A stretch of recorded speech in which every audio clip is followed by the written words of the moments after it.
लल्लनपुर गांव में अमरू नाम का दुबला पतला कमजोर नाई रहता था। उसकी कमजोरी का ज्यादातर गांव वाले मजाक और फायदा उठाते थे। आज अमरू अपनी दुकान खोलकर बैठा ही था, तभी गांव के दो बदमाश रोकी और मोंटी उसकी दुकान पर आके बोले, क्या हाल है अमरू भैया, सब कुछ ठीक तो है? आज तो बड़े चमक रहे हो। लगता है भाभी जी ने अपने हाथों से तुम्हारे बालों में तेल लगाया है। बिल्कुल सही कहा रोकी भैया, आज अमरू भैया बिल्कुल सलमान खान की तरह लग रहे हैं। फिर मोंटी कहता है, देख नहीं रहा है, सिर्फ सलमान खान की तरह ही नहीं लग रहे हैं, बल्कि मुझे लगता है कि अमरू भैया की बॉडी भी बिल्कुल सलमान खान की तरह ही होती जा रही है भैया। इतना कहकर मोंटी और रोकी मजाक बनाकर हंसने लगे। रोकी कहता है, ऐसा मत बोलो मोंटी भैया, कहीं अमरू भैया को गुस्सा आ गया तो हमारे तो लेने के देने पड़ जाएंगे। फिर मोंटी कहता है, सही कहा रोकी, कहीं गलती से अमरू भैया ने एक थप्पड़ हम दोनों को मार दिया तो हमारे तो फिल्मी स्टाइल की तरह दांत बाहर आ जाएंगे भाई। फिर अमरू कहता है, तुम दोनों को क्या अपने बाल कटवाने हैं क्या? तो मोंटी कहता है, बाल भी कटवाने हैं और दाढ़ी भी बनवानी है। और रोकी कहता है, और ध्यान रखना अमरू भैया, आज हम दोनों के चेहरे पर तुम्हें फेशियल भी करना है। वो क्या है ना, गांव के मुखिया की बेटी की आज शादी है और हम दोनों को उस शादी में सबसे सुंदर दिखना है। इतना कहकर दोनों कुर्सी पर बैठ गए। अमरू ने एक एक करके दोनों के दाढ़ी और बाल बना दिए। रोकी और मोंटी ने अपने चेहरे पर खूब महंगा मसाज भी करवाया। फिर अमरू ने कहा, आप दोनों के 500 हो गए। फिर मोंटी कहता है, बस 500? मुझे तो लगा था कि हम दोनों के चेहरे का फेशियल करने के तुम 5000 लोगे।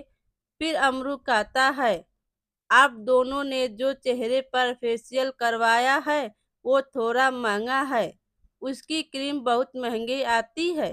रोकी कहता है, सोच लो, कुछ और ज्यादा कर लो पैसे। फिर अमरू कहने लगा, आप दोनों क्यों मजाक कर रहे हैं मुझसे? फिर मोंटी बोला, अरे क्या तुम हमारी भाभी लगती हो जो हम तुमसे मजाक करेंगे? हाँ भाई अमरू, मैंने आप लोगों से बिल्कुल मुनासिब पैसे मांगे हैं।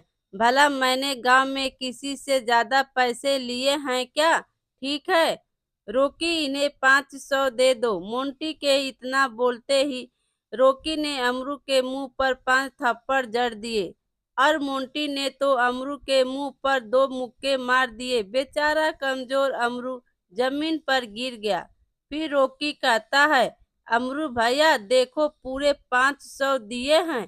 5 थप्पड़ मैंने मारे और मोंटी ने तुम्हारे मुंह पर 2 घूंसे लगाकर 2 शून्य बना दिए हुए ना, पूरे 500।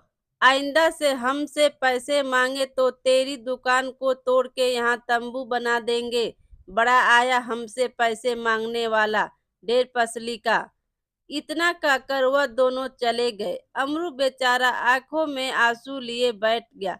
शाम को अपनी दुकान बंद करके अमरू अपने घर चला गया। उसके चेहरे पर चोट के निशान देख उसकी पत्नी कमली गुस्से से बोली, चोट के निशान कैसे हैं? तो अमरू कहता है, कुछ नहीं, सुबह दुकान पर जाते वक्त पैर फिसल गया और मैं गिर गया। फिर कमली बोली, मुझे क्या बेवकूफ समझा? शक्ल से ही लग रहा है कि किसी ने तुम्हारे मुंह पर जोर जोर से मुक्के मारे हैं। जब सब कुछ जानती हो तो पूछ क्यों रही हो? मेरी समझ में आखिर नहीं आता कि आप इतने डरपोक क्यों हैं। गांव वाले आपका मजाक उड़ाते हैं, जिसकी मर्जी होती है वह आपको पीट के चले जाते हैं। आप कुछ कहते क्यों नहीं? कैसे कहूँ, मैं और लोगों की तरह मैं शक्तिशाली जो नहीं हूँ। मैं कितना दुबला पतला हूँ, गांव वाले मुझे डेढ़ पसली कहकर बुलाते हैं। अरे आप दुबले पतले हैं तो क्या हुआ? क्या दुबले पतले लोगों के अंदर ताकत नहीं होती लड़ने के लिए? हिम्मत होनी चाहिए। तुम्हारे अंदर तो वह भी नहीं है। अब खड़े खड़े मेरा मुंह क्या देख रहे हो? तुम्हारे चेहरे पर नील पड़े हैं। जाओ जाकर डॉक्टर बाबू को दिखा कर आओ। कमली की बात सही थी। अमरू को वास्तव में बहुत दर्द हो रहा था। अमरू चुपचाप घर से निकलकर डॉक्टर किशन के घर चला गया। मगर किशन डॉक्टर के घर जाकर हैरान रह गया। अरे किशन जी, आपका कमरा तो किसी साइंटिस्ट के कमरे जैसा लग रहा है। दरअसल मुझे डॉक्टरी करने के साथ साथ प्रयोग करने का भी शौक है। अमरू, खैर यह सब छोड़ो, यह बताओ कि कैसे आना हुआ। अमरू बोला, मेरे चेहरे पर बहुत दर्द हो रहा है। अमरू के कहने पर डॉक्टर किशन अमरू के चेहरे को गौर से देखने लगे। फिर कहने लगे, लगता है आज तुम्हें फिर से किसी ने पीटा है। और मेरा ख्याल है कि किसी और ने नहीं, रॉकी और मोंटी ने पीटा है। आपने बिल्कुल सही पहचाना। एक तो उन दोनों ने मेरे पैसे भी नहीं दिए और ऊपर से मारा जो अलग से। फिर डॉक्टर साहब कहते हैं, क्या तुम्हारे पैसे भी नहीं दिए और पीटा अलग से? आखिर तुम इतना डरते क्यों हो? क्या तुम्हें गुस्सा नहीं आता? फिर अमरू कहता है, बहुत आता है। मन तो कर रहा था कि उन दोनों का मुंह तोड़ दूं, लेकिन मैं जानता हूँ कि मैं अगर ऐसा करता तो मैं और ज्यादा मार खाता। मगर आप यह शीशी में क्या बना रहे थे? उसमें से धुआं निकल रहा था। फिर डॉक्टर साहब कहते हैं, मैं एक ऐसी दवाई बना रहा हूँ जिसे पीकर इंसान इतना शक्तिशाली हो जाएगा कि एक ही मुक्के से वह चट्टान को भी तोड़ देगा। डॉक्टर की बात सुनकर अमरू हैरत में पड़ गया। अगर ऐसा है डॉक्टर साहब तो वह दवाई आप मुझे पिला दीजिए। डॉक्टर साहब कहते हैं, पागल हो गए हो क्या? यह जानवरों के ऊपर प्रयोग किए जाते हैं, इंसानों के ऊपर नहीं। कहीं तुम्हें कुछ हो गया तो मैं जेल चला जाऊंगा। फिर अमरू बोला, ठीक है डॉक्टर साहब, तो आप एक काम कीजिए, मुझे कुछ दवाई दे दीजिए ताकि मेरा दर्द कम हो जाए। अमरू के कहने पर डॉक्टर ने अमरू को कुछ टैबलेट दे दी। अमरू को गोली खाकर आराम मिल गया और वह अपने घर चला गया। कुछ दिन ऐसे ही चलता रहा। एक दिन अमरू अपनी पत्नी के साथ बाजार से लौट रहा था।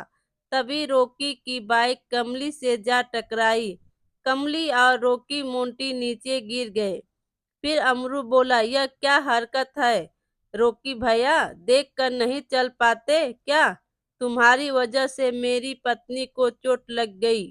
रॉकी और मोंटी उठकर खड़े हो गए। फिर मोंटी कहता है, क्या बोला डेर पसली नाई? खुद तो अंधों की तरह चल रहे हो सड़क पर, हमें दोष दे रिया है। फिर रॉकी कहता है, लगता है ये उस दिन के 500 रुपये भूल गया है, इसे फिर से 500 रुपये देने होंगे। इतना बोलकर दोनों ने अमरू को पकड़ लिया। फिर अमरू को पकड़ लिया। फिर अमरू कहने लगा, ऐसा मत करो, मेरी पत्नी के सामने मुझे मारोगे तो मेरी बेइज्जती हो जाएगी। कमली दर्द से कराहते हुए बोली, छोड़ दो मेरे पति को। एक तो अंधाधुंध फुल रफ्तार से अंधे होकर बाइक चलाते हो। तुम्हारी बाइक मेरी कमर से टकराई है, माफी मांगने के बजाय ऊपर से अकड़ रहे हो। मैं तुम दोनों की शिकायत मुखिया से कर दूंगी। फिर मोंटी कहता है, शौक से कर दो, मुखिया हमारा क्या बिगाड़ लेगा? वो तो खुद हमारे पिता से उधार पैसे मांगने आता है। रॉकी कहता है, मत भूलो मेरे पिता और मोंटी के पिता इस गांव के जमींदार हैं। वैसे भाभी, तुम्हारी कमर इतनी नाजुक है तो हम क्या करें?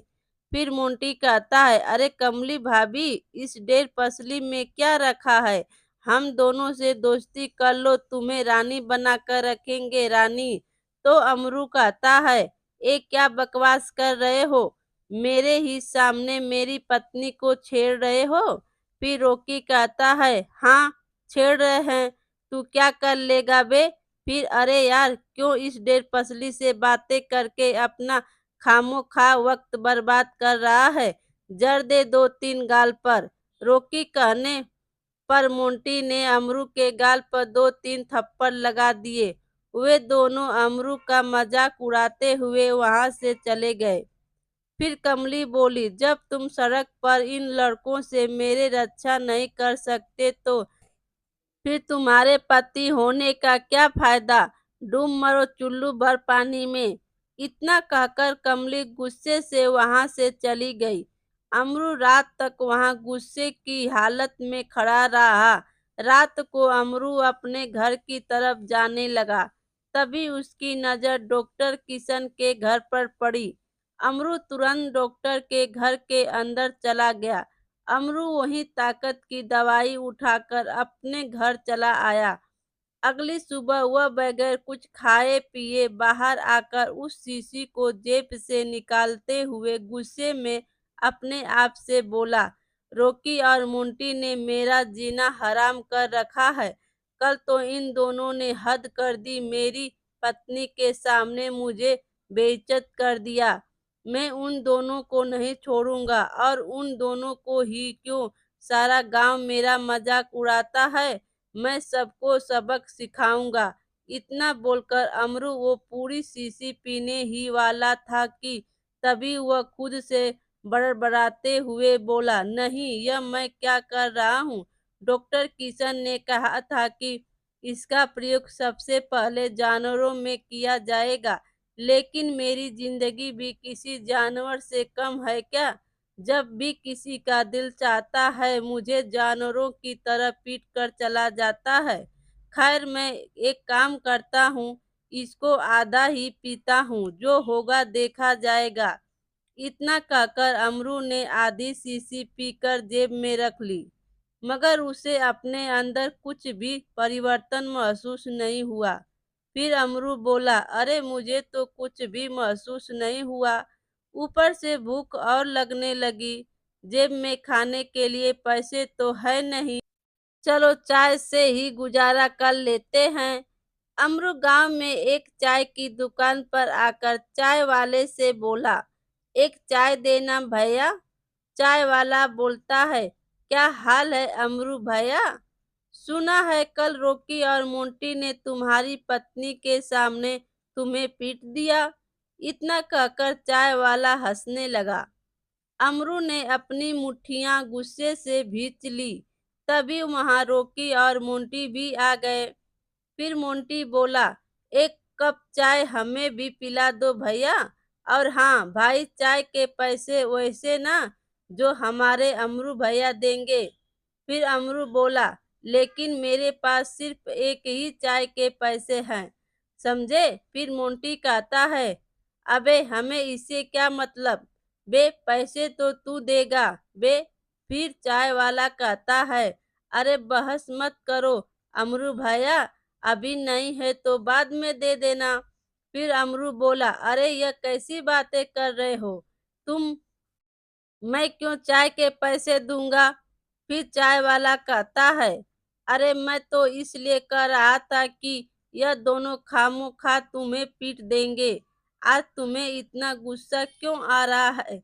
चाय वाले के कहने पर अमरू सोच में पड़ गया। यह सच था कि दवाई पीने के बाद अमरू को बेहद गुस्सा आ रहा था। तभी अचानक देखते ही देखते अमरू की शर्ट फट गई और अमरू के हाथों में मसल्स निकल आए। यह देखकर चाय की दुकान पर मौजूद सभी व्यक्ति हैरत में पड़ गए। फिर अमरू उठकर रोकी और मोंटी के पास आया और बोला, तुम दोनों ने मेरी पत्नी के सामने मेरी बहुत बेइज्जती की है ना, मैं तुम दोनों को नहीं छोड़ूंगा।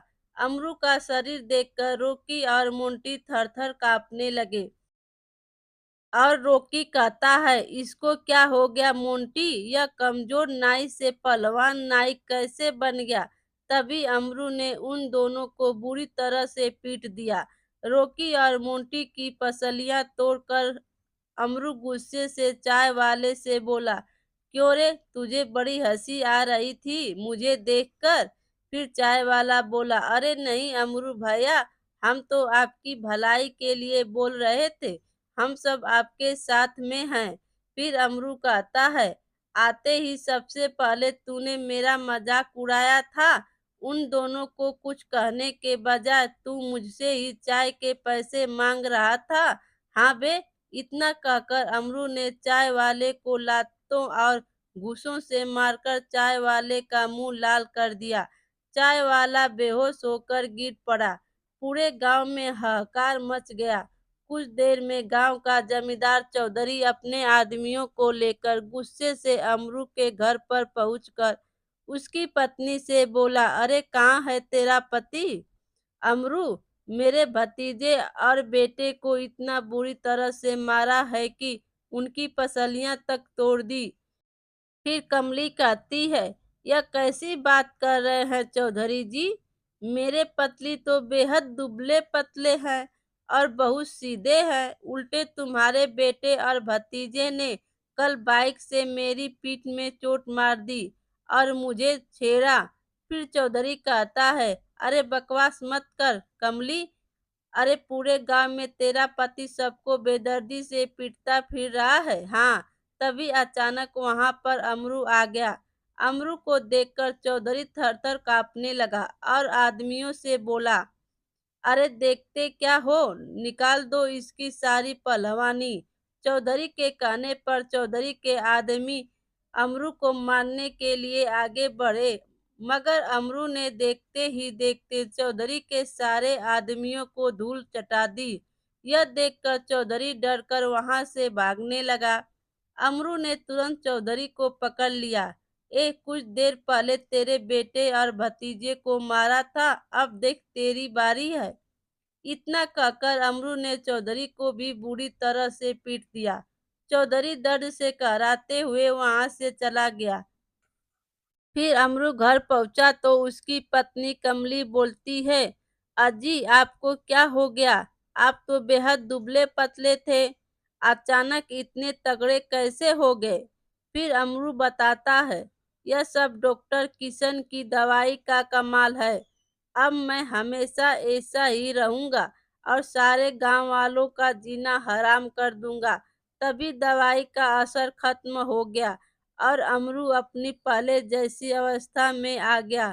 फिर कमली बोली, अरे यह आप पहले जैसे हो गए?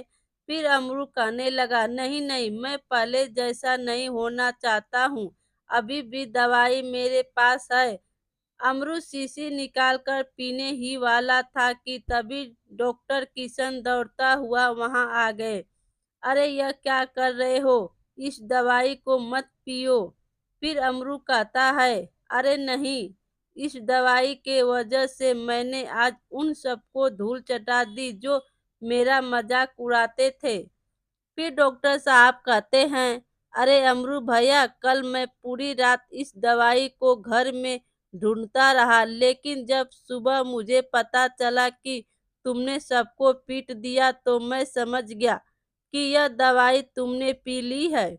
यह दवाई वैसी नहीं है जैसा तुम समझ रहे हो। तो अमरू कहता है, अरे दूर हट जाओ डॉक्टर किशन, और तुम मुझे और ऐसी दवाई बना कर दो। फिर डॉक्टर साहब कहते हैं, अमरू मैं तुम्हें वही बताने की कोशिश कर रहा हूँ। यह दवाई सिर्फ कुछ देर के लिए इंसान का थोड़े से आकार बढ़ाकर मसल्स बना देती है, मगर ताकत पैदा नहीं कर सकती। फिर अमरू बोला, आप कहना क्या चाहते हैं? वही जो तुम सुन रहे हो। इसे पीने से सिर्फ मसल्स और थोड़ी सी लंबाई बढ़ेगी, लेकिन जिन गांव वालों को तुमने पीटा है वह तुम्हारी खुद की ताकत है। अमरू मैं नहीं मानता। अगर ऐसी बात है तो मुझे गुस्सा क्यों आ रहा था? अमरू इस दवाई को पीने के बाद सिर्फ इंसान को थोड़ा सा गुस्सा आ जाता है। जब तुम्हारे शरीर का आकार और मसल्स बढ़ गए तो तुम्हें उसे देखकर हिम्मत आ गई। जबकि सच तो यह है कि अगर तुम इसे नहीं भी पीते और अपने अंदर हिम्मत पैदा कर लेते तो तुम उन लोगों को वैसे भी मार देते। अमरू तुम देखने में दुबले पतले जरूर, लेकिन तुम्हारे अंदर एक आम आदमी की तरह ही ताकत है। फिर अमरू कहता है, आप सही बोल रहे हैं डॉक्टर साहब, शायद मुझ में हिम्मत की ही कमी थी। आज के बाद मैं अन्याय नहीं सहूँगा। उस दिन के बाद अमरू ने डरना छोड़ दिया। एक दिन अमरू उसी चाय वाले की दुकान पर चाय पी रहा था। तभी वहां पर रॉकी और मोंटी आ गए। फिर अमरू कहता है, कहीं यह लोग मुझसे बदला लेने तो नहीं आए हैं। अमरू उन लोगों की तरफ गौर से देखने लगा। तभी रॉकी फुसफुसाकर मोंटी के कान में बोला, अबे यहाँ तो अमरू नाई बैठा है, देख कैसे हमें घूर कर देख रहा है। तो मोंटी कहता है, अबे हमें क्या है, हम कोई लड़ने थोड़ी आए हैं यहाँ भाई।